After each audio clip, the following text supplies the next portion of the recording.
After much anticipation through an announcement on August 26, 2024, ESDC has finally released the changes in the low-wage LMIA program. The ESDC, that is the Employment and Social Development Canada, has released the changes that will be effective on September 26, 2024 for the low-wage LMIA stream. Welcome back to the channel, guys. My name is Dhruv. I'm a regulated Canadian immigration consultant. At our firm Effizient, we assist all prospective immigrants and employers with immigration procedures. If you are an employer, you want to hire foreign workers, or you are looking to hire foreign workers, here is our contact information. Feel free to contact us and we can assist you with their immigration process. And if you're an employer, or even if you're an applicant who was willing to apply for an LMIA, or your employer was helping you, this is a video that is very important for you, so make sure you watch this till the end. Now, ESDC has enacted changes starting September 26 in the low-wage LMIA stream. Now, guys, those of you who are not aware about the low-wage stream or the high-wage stream, here is our video on low-wage versus high-wage. We've explained what these streams are. We have an LMIA playlist.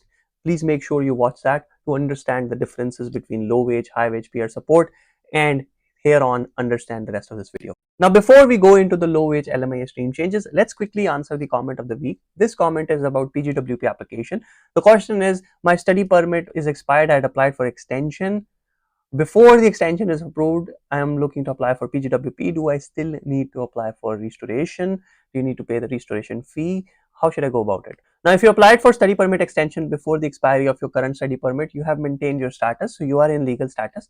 Technically, when you apply for PGWP, you do not need to pay the restoration fee. But keep in mind, without a valid study permit, if you apply for PGWP, you will not get implied status to work. So anytime you spend waiting for your PGWP, you are not entitled to work. You have no right to work. You have to wait for your PGWP to come in before you can start working. I hope this helps. Now, guys, here on the screen, you can see the release from ESDC with regards to the changes in the low-wage LMIA stream. Firstly, ESDC talks about the unfortunate circumstances with regards to the LMIA program and the temporary foreign worker program being misused by employers, by other third-party agents, as well as foreign workers in Canada.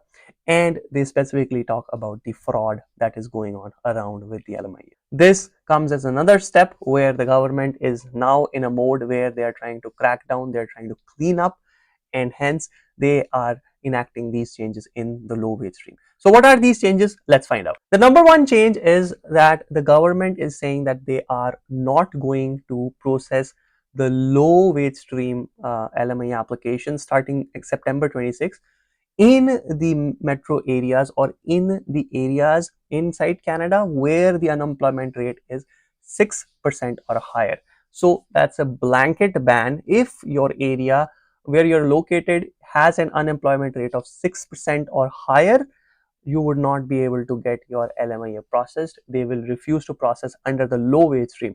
Now, if you are under a different stream, then it's a different story. But under the low-wage LMIA stream, you would not be able to get your LMIA processed. Now, at the same time, guys, the government, ESDC, has also made exceptions for the folks in the food security sector and healthcare sector. So if you are in primary agriculture, in food processing or fish processing, or you are in healthcare, then there may be exceptions for you. The second change here is about the cap for the low-wage stream.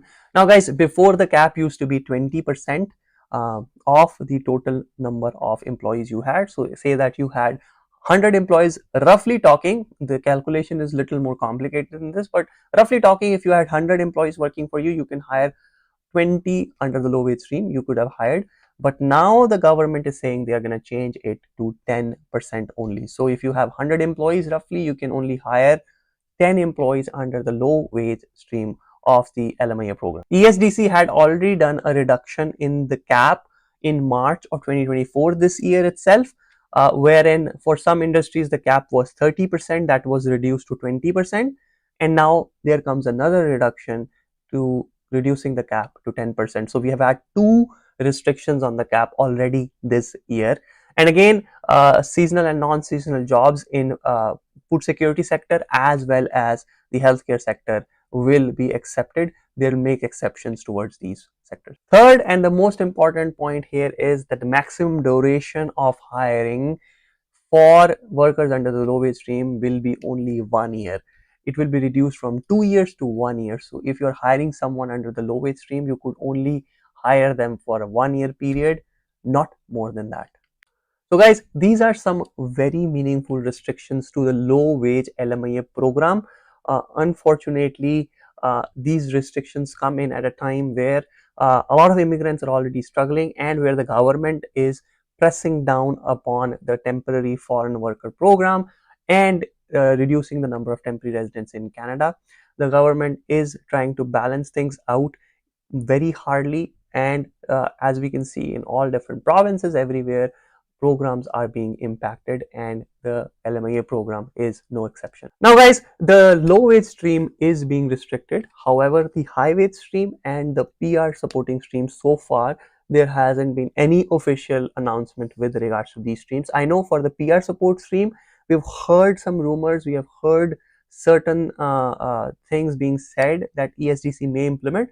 Officially, there hasn't been anything that has been announced, just this official announcement with regards to the low wage stream that we have talked about in this video. With regards to restrictions to other streams, as they come out or if any updates come out, we will share on the channel. So make sure, if you like this video, if you like our channel, and if you want to stay updated, make sure you subscribe to the channel and also like the video and comment so that this gets propagated. It really helps a lot and means a lot to us. That's it for this video guys. In summary, we've talked about the restrictions with regards to the low wage stream. If you are in an area where the unemployment rate is 6% or higher, you cannot apply under the low wage stream for the LMIA. If you were planning on applying, you want to make sure the cap is changed to 10% starting September 26. So make sure you meet that requirement. Lastly, guys, if you are planning on applying, you need to be aware that the time period of employment has been reduced to 1 year from 2 years. So you can only be issued LMIA and work permit for 1 year. You would only be able to work for 1 year, not the regular 2 years it used to be. Again, stay tuned for changes or any updates about the PR support stream or the high wage stream. We will be the first one to let you know. If again you have any questions, here is our contact information. Feel free to contact us and we would be happy to chat with you. Thanks a lot for watching guys, and I'll see you in the next video.